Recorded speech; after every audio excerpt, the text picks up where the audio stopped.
electrical panels is a big one as well. You see certain types of electrical panels, and they could be of concern. Can you Yeah. talk to us a little bit about that? Yeah, so the two biggies are Zinsco and Federal Pacific panels. Uh, there's an inherent design flaw just with those panels themselves in the breakers. The Zinsco panel, the breaker's been known to fail and catch fire. Now it is a small percentage, but yet it's there. So I let every client know that, look, this panel right here was prone to failure and fire. It was linked to some fires.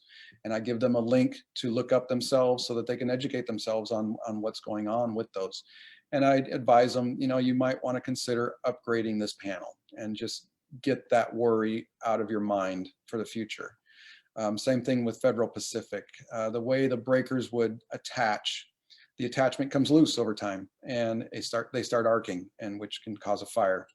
So it's the same kind of situation, two different panels, two different causes, but similar results.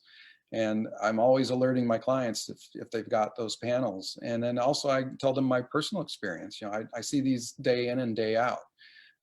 Some inspectors I know won't even open up a Zinsco or Federal Pacific panel because they're afraid they're going to cause damage. I will open them up. I can do that without causing damage.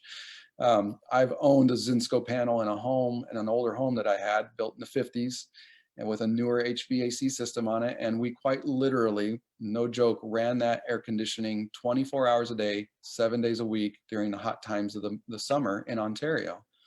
And I knew I had a Zinsco panel, and I knew that they were prone to failure. So I would pay attention to how it sounded when that AC would kick on. And I would go in there and look at that panel and make sure that the breakers look like they're in good shape and there's no arcing going on.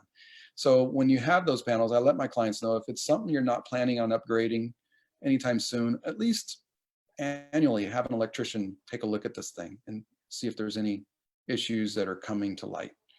So, like you're saying, there's a lot of people who have these type of panels. You yourself had one.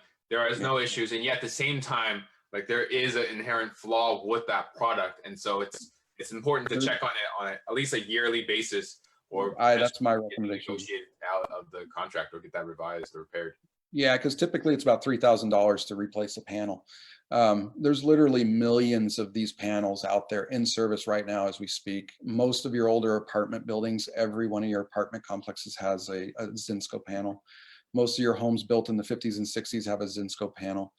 And it was supposed to be recalled. Zinsco actually went belly up and were bought out by Sylvania, who phased out that panel. So it never actually went through a recall process. On the Federal Pacifics, I'm not sure what the demise was at the end for the company, but I know it's the same thing. There's millions of them out there in service today. How many fires were caused by them? It was a small number, but it's there and you can't ignore it.